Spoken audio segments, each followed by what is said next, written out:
कि हम जो है वो 12 रबीउस्सानी के जो पहले 12 अयाम हैं इंशाअल्लाह उसमें हुजूर सय्यदना गौसुल आज़म रज़ियल्लाहु ताला अन्हु का तज़किरा खैर करके अपने अहबाब तक जो है वो वीडियो के जरिए पैगाम जो है वो पहुंचाएंगे। इसी दौरान हमारे एक फेसबुक फ्रेंड मलिक हैदर इफ्तिखार साहब, उन्होंने एक सवाल किया कमेंट के अंदर। वो कहने लगे कि आप लाजमी ये भी बताइए कि हुजूर गौसे आज़म रज़ियल्लाहु ताला अन्हु की नमाज का तरीका क्या है। और उन्होंने एक कैद भी लगाई सवाल के अंदर कि ये तरीका गुनियतुत तालिबीन से बयान करना है। तो उसी सवाल का जवाब अर्ज करने के लिए मैं आज आप हजरात के सामने हाजिर हूं। तो कोशिश कीजिए कि ये गुफ्तगू को समाअत कीजिए। अल्लाह तबारक व तआला हम सब की इस्लाह फरमाए और हमें खालिस दीन मतीन पर अल्लाह पाक चलने की तौफीक नसीब फरमाए। तो पहली बात मैं ये करता जाऊं कि हुजूर सय्यदना गौसुल आज़म रज़ियल्लाहु ताला अन्हु तमाम मकातबे फिक्र की नजर में आप अल्लाह तबारक व तआला के मुकर्रब और खास बंदे और अल्लाह तबारक व तआला के वली हैं, सिवाय एक मकतबा फिक्र, एक ग्रोह, एक तबके के। वो कौन सा है? वो ये लोग हैं जो कि हजरत अबू बकर सिद्दीक रज़ियल्लाहु ताला अन्हु और हजरत फारूक आजम रज़ियल्लाहु ताला अन्हु को वली नहीं मानते। वो हुजूर गौसे पाक रज़ियल्लाहु ताला अन्हु की विलायत का भी इनकार करते हैं। बहरहाल बाकी तमाम मकातबे फिक्र की नजर में हुजूर शेख अब्दुल कादिर जिलानी रज़ियल्लाहु ताला अन्हु आपका जो मकाम है वो इज्जत की निगाह से आप देखे जाते हैं। आजकल लोग कुछ सवालात करते हैं और जिनमें एक मोहम्मद अली मिर्जा साहब भी हैं, जिन्हें इंजीनियर के नाम से लोग जो है वो उनसे वाकिफ हैं। उन्होंने भी एक अपने क्लिप के अंदर कहा था कि हुजूर गौसे पाक रज़ियल्लाहु ताला अन्हु जो है वो रफ़ा यदैन के साथ नमाज अदा करते हैं। और ये तमाम अहबाब जितने भी उनकी 11वीं की खीरें खाते हैं या देगें तकसीम करते हैं, उन्हें चाहिए कि वो गुनियतुत तालिबीन भी लोगों को पढ़ के सुनाएं, क्योंकि उसके अंदर रफ़ा यदैन के साथ नमाज पढ़ना लिखा हुआ है। तो ये रफ़ा यदैन के साथ उनके मानने वाले नमाज क्यों नहीं पढ़ते?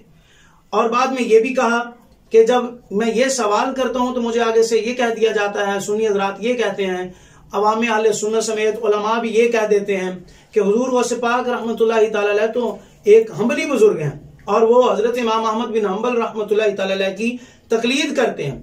और वहां पे मिर्जा साहब बड़े जोश व खरोश से कहने लगे कि दिखाओ पूरी गुनियतुत तालिबीन में कहां लिखा है कि वो हम्बली हैं। उठ के बनाया ओ जी हम्बली थे, पूरी इस किताब में कहा उन्होंने लिखा है मैं हम्बली हूं? आपके क्लेम कर लेने से हम्बली हो जाएंगे वो? तुम्हारे कहने से वो हम्बली जरूर हो जाएंगे। तो इंशाअल्लाह आज इस बात का भी जवाब दिया जाएगा कि जहां जहां जिस जिस जगह पे जिस जिस किताब के अंदर ये लिखा हुआ है कि हुजूर सय्यदना गौसे आज़म रज़ियल्लाहु ताला अन्हु की किताब गुनियतुत तालिबीन जो किताब है ये उनकी है, उस जगह पे लिखा हुआ है कि यही किताब अगर उनकी है तो हुजूर गौसे पाक रहमतुल्लाहि तआला अलैह जो है वो हम्बली बुजुर्ग हैं। तो मैं पहले वो भाई का जो सवाल है उसका जवाब अर्ज करना चाहूंगा कि ये मेरे सामने है गुनियतुत तालिबीन। इस गुनियतुत तालिबीन किताब के अंदर इसका पेज नंबर है 20, यानी कि 20 सफा नंबर पर जो तरीका नमाज लिखा हुआ है आखिर पे, इसकी जो आखिरी लाइन है वहां पे यही लिखा हुआ है कि आप जो है वो रफ़ा यदैन के साथ जो है वो नमाज अदा करते हैं। लेकिन यहां पे एक बात याद रखिए कि फिक़ह के 4 इमाम हैं और वो अहले सुन्नत व जमात में से ही हैं। सबसे पहले हजरत इमाम आज़म अबू हनीफा रहमतुल्लाहि तआला अलैह, फिर इमाम मालिक रहमतुल्लाहि तआला अलैह, फिर इमाम शाफी रहमतुल्लाहि तआला अलैह, फिर इमाम हम्बल रहमतुल्लाहि तआला अलैह। हुजूर गौसे आज़म रज़ियल्लाहु ताला अन्हु आप अकायद में अहले सुन्नत वाले अकायद रखते हैं, लेकिन फिक़ह में आप हजरत इमाम हम्बल रहमतुल्लाहि तआला अलैह के मुक़ल्लिद हैं और आप उनकी तकलीद करते हैं। फिक़ह में आप जितने भी मसाइल पर अमल करते हैं वो हुजूर सय्यदना इमाम अहमद बिन हम्बल रहमतुल्लाहि तआला अलैह के मसाइल पर अमल पैरा हैं। इसी किताब के अंदर जब आपका यहाँ पर शजरा नसब बयान किया गया और आप रहमतुल्लाहि तआला अलैह की जहां पर नामे नामी इसमें गिरामी अगर इस किताब के अंदर बयान किया जाता है तो वहां पर भी हुजूर गौसे आज़म रज़ियल्लाहु ताला अन्हु आपका नामे नामी इसमें गिरामी जो है वो क्या लिखा है, आइए मैं आप हज़रात के सामने पेश कर देता हूं। ये सफा नंबर इसका पहला बाब है जहां पे आपका तारुफ लिखा हुआ है और सफा नंबर 12 पर पहली लाइनों के अंदर इनका तारुफ लिखा है हुजूर गौसे पाक का। मुसन्निफ कहते हैं शेख अबू मोहम्मद मुहय्यिद्दीन अब्दुल कादिर बिन अबी सालेह अब्दुल्ला बिन जंगी दोस्त बिन अब्दुल्ला उम्मत मुसलमा की एक माया नाज शख्सियत हैं। कहते हैं अजीमुल मर्तबत हम्बली आलिम व वाइज और बुलंद पाया मुहद्दिस व फकीह होने के साथ आप वलायत के नहायत आला मकामात पर फाइज थे। यानी यहां पर लिखा है कि आप हम्बली बुजुर्ग थे और हजरत इमाम हम्बल रहमतुल्लाहि तआला अलैह के ही मसाइल पर जो है वो अमल पैरा थे। और आगे आ जाइए, बगदाद में जहां पे आपका बगदाद का जो सफर लिखा है, वहां पर जो तहसील इल्म लिखा है, फरमाते हैं आपने बगदाद में मुतअद्दिद असातिज़ा किराम के अलावा अत-तबरेज़ी जिनकी जो है मुतवफ़ा 502 हिजरी और 1109 ईस्वी से तहसील इल्म फ़नून की, हम्बली फ़िक़ह की तालीम और अबुल वफ़ा बिन अकील से हासिल की, जिन्होंने एतजाल को छोड़कर हम्बली मजहब इख्तियार कर लिया था। नेज हम्बली फ़िक़ह के आपके उस्ताद काजी अबू असद अल मुबारक अल मखरमी हैं। यहां पर भी लिखा है कि हुजूर गौसे पाक रहमतुल्लाहि तआला ने हम्बली जो बुजुर्ग हैं उन्हीं से फैज हासिल किया और हम्बली फ़िक़ह को ही अपनाया और हम्बली फ़िक़ह का इल्म हासिल किया। तो इससे पता चलता है कि आप हम्बली बुजुर्ग हैं। और पहली बात यह कि इस किताब के मुतालिक ये भी करता जाऊं कि इस किताब में मुतअद्दिद लोगों की राय हैं। कुछ कहते हैं कि ये हुजूर गौसे पाक की किताब है, कुछ कहते हैं कि ये किताब उनकी तरफ मंसूब है।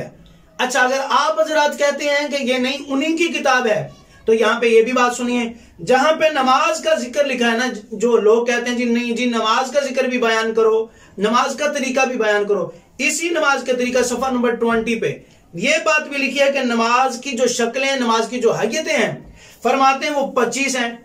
अब ये हजरात बताएं क्या बुखारी मुस्लिम में नमाज की कोई 25 हैयतें लिखी गई हैं? और यहां पे लिखा गया है कि नमाज की सुन्नतें जो है वो 14 हैं। ये बताओ क्या बुखारी मुस्लिम में भी ये 14 सुन्नतें लिखी गई हैं? बुखारी मुस्लिम की रट लगाने वालों से मैं पूछना चाहता हूं, और ये जो कहते हैं बार बार के नमाज का तरीका जो गौस पाक है वो बयान करो, और इसी तरीके में ये भी लिखा हुआ है कि हुजूर गौस आजम रज़ियल्लाहु ताला अन्हु अपना दायां हाथ बाएं हाथ पे रख के और इस हाथ को फरमाते हैं तहतु सुर्रा, नाफ के नीचे बांधा करते थे। तो फिर ये भी मान लो इस किताब से।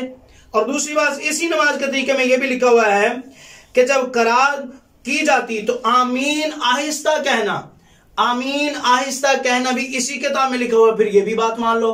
और यहां पे इसी किताब में एक जगह और हवाला सुन लीजिए, इसी बुनियादुत तालिबीन के अंदर लिखा हुआ है जब इमाम किरात करे तो मुक्तदी खामोश हो जाए। इसका सफा नंबर 529 उठा के देखिए, वहां पे ये इबारत मौजूद है कि जब इमाम किरात कर रहा हो तो मुक्तदी खामोश होके जो है वो पीछे खड़ा रहे, ना कि उसको भी किरात करने की जरूरत नहीं है। तो ये भी इससे मसला जो है वो मान लीजिए, अगर बुनियादुत तालिबीन हुजूर गौसे आजम रज़ियल्लाहु ताला अन्हु की किताब है। और रही बात रफा यदैन की, तो सवाल ये है क्या रफा यदैन करना आप हजरात के नजदीक ये फर्ज है, वाजिब है या सुन्नत है? और ये भी बताना आप पे जो है वो एक हमारा सवाल है, ये भी बताना जरूरी है आप हजरात का कि रफा यदैन करना क्या नबी करीम अलैहिस्सलातु वस्सलाम की ये हमेशगी इस पे साबित है, या कभी नबी करीम अलैहिस्सलातु वस्सलाम ने किया और बाद में जो है वो इसको कभी छोड़ दिया? क्या ऐसा है? अगर ऐसा है कि नबी करीम अलैहिस्सलातु वस्सलाम ने किया फिर छोड़ दिया, तो याद रखना यही अहले सुन्नत व जमात का नजरिया है कि नबी करीम अलैहिस्सलातु वस्सलाम ने रफा यदैन किया फिर छोड़ दिया। और अगर आप कहते हैं कि नहीं हमेशगी इसी पे है और रफा यदैन के साथ हमेशा नमाज पढ़ी है, तो एक सही हदीस जो है वो पेश कीजिए जिसको किसी ने ज़ईफ ना कहा हो। ऐसी हदीस मुबारक पेश करना आपके जुम्मे है कि जिसमें यह साबित हो कि नबी करीम अलैहिस्सलातु वस्सलाम ने जो हमेशा आखिरी अयाम में मुबारक तक, जो नबी करीम अलैहिस्सलातु वस्सलाम की बज़ाहिर जिंदगी के आखिरी अयाम है, उन दिनों तक अगर नबी करीम अलैहिस्सलातु वस्सलाम ने हमेशगी के साथ जो है वो रफा यदैन के साथ नमाज पढ़ी है, तो ये आपके जिम्मा करम पे है कि आपने हमें ये जो है वो रवायत पेश करके दिखानी है। हमें दिखाइए सही हदीस कि जिसमें रफा यदैन पर हमेशगी साबित हो। और यही बुनियादुत तालिबीन है, इसके अंदर लिखा 3 वितर है, और ये भी मसला मान लीजिए। और इसी किताब के अंदर पर लिखा है, इसका सफा नंबर 561 सफा नंबर है बुनियादुत तालिबीन का, इसके 561 सफा नंबर पर जहां पर तजहीज़ और तकफीन का जिक्र आता है मैयत की, तो कहते हैं कि फिर उसके बाद कब्र पर खड़े होकर उसकी जो है वो फातिहा का तरीका हुजूर गौसे आज़म रज़ियल्लाहु ताला अन्हु उसके बारे में दुआ करने का तरीका बयान फरमा रहे हैं। तो ये भी फिर बात मान ली जाए। और मेरे भाई, हम हजरात जो हैं अगर रफा यदैन नहीं करते तो इसकी वजह यह है कि हम हजरत इमाम आज़म अबू हनीफा रहमतुल्लाहि ताला अलैह के जो मुक़ल्लिद हैं, और हुजूर गौसे आज़म रज़ियल्लाहु ताला अन्हु इमाम अहमद बिन हंबल रहमतुल्लाहि ताला अलैह के हम्बली फ़िक़ह के मुक़ल्लिद हैं, तो उसमें रफा यदैन करना जायज है। फ़िक़ह हनफी में ये जो है वो जायज नहीं है, तो इसलिए हम जो है वो नमाज रफा यदैन के साथ अदा नहीं करते। और यहाँ पे एक बड़ी तवज्जो तलब बात, वो तवज्जो से सुन लीजिए कि आप जो हमें बार बार हुजूर गौसे आज़म रज़ियल्लाहु ताला अन्हु का ये हवाला पेश करके दिखा के कहते हैं कि नहीं जी वो रफ़ा यदैन करते थे, आप उन्हें मानते तो आप भी रफ़ा यदैन करिए। इसका मतलब ये हुआ कि आप हमें हुजूर गौसुल आज़म रज़ियल्लाहु ताला अन्हु के मुक़ल्लिद बनाकर फिर उन्हीं के जरिए जो है वो हमसे जो है वो रफ़ा यदैन करवाना चाहते हैं। हालांकि आप हजरात के नजदीक तकलीद हराम है। पहली बात आप ये मानिए कि तकलीद शिर्क नहीं है, तकलीद जायज है। रफ़ा यदैन वाली जो बात है वो फिर बात के अंदर इंशाल्लाह करेंगे। अगर आप हजरात के नजदीक तकलीद ही जायज नहीं है तो फिर हुजूर गौसुल आज़म तो खुद मुक़ल्लिद हैं, तो फिर मुक़ल्लिद का हवाला आप हजरात जो हमें पेश कर रहे हैं तो ये आपका हवाला पेश करना ये जायज है ही नहीं। आपका ये हवाला पेश करना बनता ही नहीं है, क्योंकि जो 4 फिका के इमाम है ये है मुज्तहिद और हुजूर गौस पाक रहमतुल्लाहि तआला अलैह हजरत इमाम हम्बल के मुक़ल्लिद हैं, और हम हजरात जो है हनफी इमाम आज़म अबू हनीफा रहमतुल्लाहि तआला अलैह के मुक़ल्लिद हैं। तो आप हजरात के नजदीक तो मुक़ल्लिद का हवाला ही पेश करना जायज नहीं है हजरत। और यहाँ पे आखिरी हवाला मैं यही गुनियतुत तालिबीन से पेश करता जाऊं। गुनियतुत तालिबीन है और इसकी जिल्द नंबर है 2 और इसका पेज नंबर है 203। इसके सफ़ा नंबर जो है वो 203 पर हुजूर गौसुल आज़म रज़ियल्लाहु ताला अन्हु क्या फरमाते हैं? फरमाते हैं कालल इमाम अबू अब्दुल्लाह अहमद इब्न मुहम्मद बिन हम्बल अश-शैबानी रहमहुल्लाह फरमाते हैं व अमातना अला मज़हबिही अस्लन व फरन व हशरना फी ज़ुमरतिही। कहते हैं हमारे इमाम हजरत इमाम अब्दुल्ला हजरत अबू अब्दुल्ला जो है अहमद बिन हम्बल रहमतुल्लाहि तआला अलैह वो फरमाते हैं, क्या फरमाते हैं? फरमाते हैं व अमातना अला मज़हबिही, कहते हैं या अल्लाह हमें उन्हीं के मजहब पर जो है वो मौत नसीब फरमा। कहते हैं असलन व फरन व हशरना फी ज़ुमरतिही, और हमारा हशर उन्हीं के ज़ेरे साया उन्हीं के ग्रोह में फरमा। तो इस अबारे से भी पता चलता है कि हुजूर गौसुल आज़म रज़ियल्लाहु ताला अन्हु जो हैं वो हम्बली बुजुर्ग हैं, इसलिए रफ़ा यदैन करते हैं और ये मुक़ल्लिद हैं हजरत इमाम अहमद बिन हम्बल रहमतुल्लाहि तआला अलैह के। अल्लाह तबारक व तआला की बारगाह में दुआ है कि वो मालिक हमें हक सच समझने की तौफीक नसीब फरमाए।